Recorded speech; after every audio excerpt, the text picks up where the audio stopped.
இன்றைக்கி வந்து உங்களுக்கு ஒரு கதை சொல்ல போகிறேன். அந்த கதையை கேட்டு நல்லா ஷேர் பண்ணுங்கள், சப்ஸ்கிரைப் பண்ணுங்கள், என்ஜாய் பண்ணுங்கள். வாங்க கதைக்குள்ளே போயிடலாம்.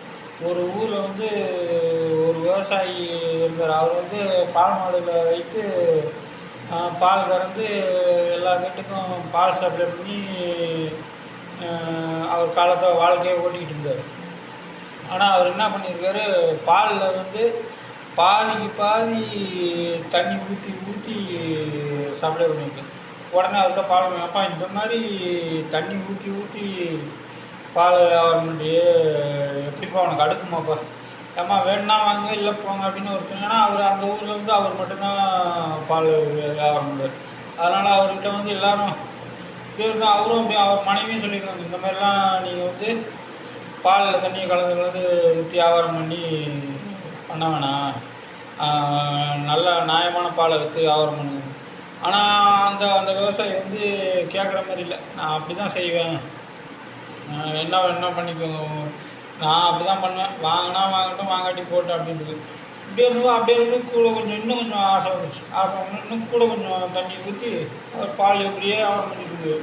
இப்படியே வியாபாரம் அவர் மனைவி சொல்லி பார்த்தாங்க, பால் வாங்குறவங்க சொல்லி பார்த்தாங்க. அவர் கேட்குற மாதிரி இல்லை, அவர் இன்னும் அப்போட அடைஞ்சிட்டு இருந்தது. உடனே சரின்னு ஒரு நாள் என்ன பண்ணியிருக்காரு, ஒரு மாடு வாங்கணுன்ட்டு சந்தைக்கு போகணுன்னு அவர் போயிருக்காரு. ஆனால் அந்த காலத்துலலாம் வந்து பஸ் வசதிலாம் கிடையாது. அதனால் வந்து அவர் நடந்தே தான் போகிறார். அப்படியே நடந்து போய்கிட்டே இருக்கும்போது மதியானம் போனோன்னா அவருக்கு வந்து பசி எடுத்துருச்சு. பசி எடுத்த உடனே பக்கத்தில் ஒரு ஆறு இருந்திருக்கு, அது பக்கத்தில் வந்து ஆலமரம் இருந்திருக்கு. சரி நம்ம வந்து இதில் வந்து சாப்பிட்டுட்டு நம்ம வந்து போகலாம், கூட கொஞ்சம் தூரம் அப்படின்ட்டு அவர் முடிவு கட்டு அங்கேருந்து சாப்பிட்டு முடித்த உடனே அவருக்கு வந்து தூக்கம் வந்துடுச்சு. தூக்கம் வந்து அவர் பாட்டுக்கு தூங்கிட்டார். ஆனால் மேலே ஒரு குரங்கு இருந்தது. அந்த குரங்கு வந்து நைஸாக கீழே இறங்கி வந்து அவர் பணப்பையை எடுத்துக்கிட்டு உச்சி கொண்டு போயிடுச்சு. இவருக்கு முழிச்சு பார்த்த உடனே அந்த குரங்கு வந்து அந்த பையை வந்து மேலே வச்சுருக்கு. ஆனால் அந்த குரங்கு அதை என்ன நினச்சி எடுத்துகிட்டு போச்சு, இதில் வந்து ஏதாவது பழங்கள்லாம் தின்பண்டம் இருக்கும் அப்படின்ட்டு.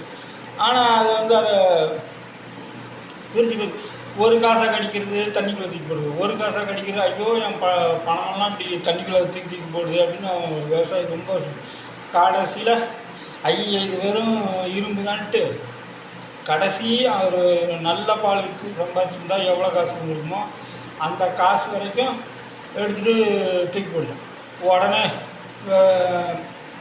விவசாயி பார்த்துட்டு, ஐயோ நான் வந்து என் காசெல்லாம் போச்சு அப்படின்ட்டு உடனே அந்த காசை எடுத்துக்கிட்டு வீட்டுக்கு திரும்பி வந்தோன்னா அன்னையிலேருந்து அவர் வந்து பாலில் தண்ணி ஊற்றி விற்கிறதே விட்டார். நியாயமாக சம்பாதிச்சு நியாயமாக வாழ்ந்தார்.